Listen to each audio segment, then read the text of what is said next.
Hello everyone, welcome to Kavi's Corner. Today I have a classic yet nostalgic Karuvatu Kulambu or dry fish curry from South India, a recipe that has been passed down from my grandmother almost 3 generations, and now I hope to share it with my children and the rest of you on YouTube world.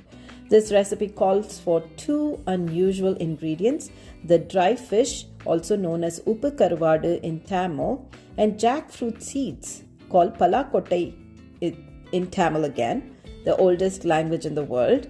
And I'm so proud that I'm from the South but now settled in America. So today we're going to make this classic recipe in 2 different versions. One is the vegetarian and the other non-vegetarian. So one we're going to add the dry fish and other one no dry fish. Okay, so today we have dry fish that I've soaked in water for half an hour to an hour, and the other vegetarian version has just little small eggplants, the Indian eggplants with jackfruit. So let's start our recipe with first chopping and peeling our jackfruit seeds and soaking our karuvadu or dry fish in some hot water for 30 minutes to an hour. And then here I have chopped it to small pieces and removed the bones, and I'm going to add some spices. Today we're making it with a twist. We're not adding it raw into the curry.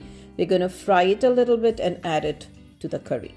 So while frying, I want to marinate it with some masalas.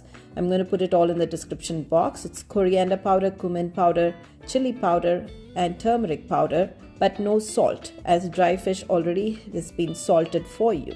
And this has a very strong smell, so be very careful. Not everyone likes it. And of course, use your hands or use some gloves on it. I don't mind using my hands. So let's go ahead, start our cooking. First adding about 4 tablespoons of sesame oil, and this recipe tastes the best with sesame oil, but any oil can do. So let's toss in some fenugreek seeds, let them brown, and then add some mustard seeds. It has to crackle and pop, and then you add some cumin seeds. And I have a bowl full of curry leaves, garlic, and chopped onion. Let's toss it all together. There is no fancy steps, just toss it all, make life easy. And this recipe gets done super fast, you guys, if you have all the ingredients ready to go. And in the meanwhile, I'm going to boil the jackfruit seeds or kottai in 3 cups of water and toss in some salt and turmeric powder. And I have eggplants, which are Indian eggplants. It's small. I wish I had a fresher batch, but this is what they had it in the store. So it's a little bit on the brown side, but don't worry about it. It's going to still taste good.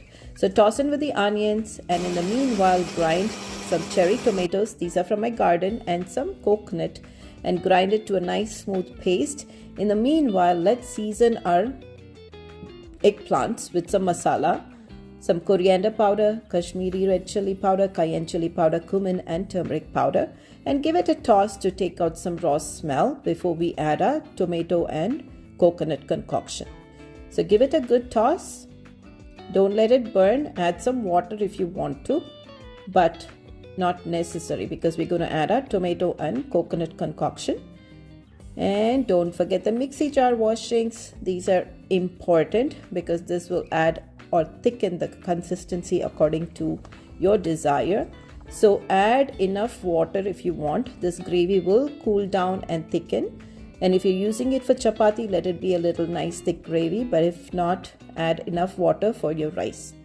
Our jackfruit seeds are almost getting done. Please don't let it go super mushy. You don't want it disintegrating.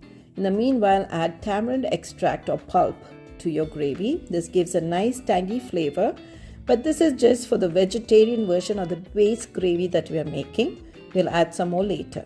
So toss in your jackfruit seeds. They're still firm, not too mushy. Add in all the liquids as well. They have tons of flavor. You don't want to miss it all. And this will also enhance your texture. Okay. So let's go ahead, garnish with curry leaves and cilantro, and your vegetarian version is done. I'm going to take aside some and put it in a separate bowl for those who are vegetarian.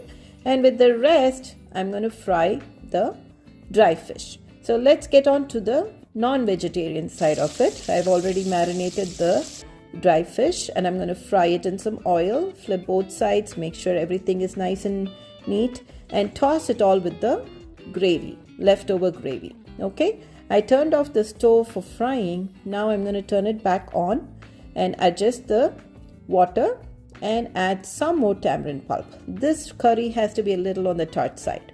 So once you simmer it, it is ready to be enjoyed. I served it with some brown rice, some greens, and some fried salmon.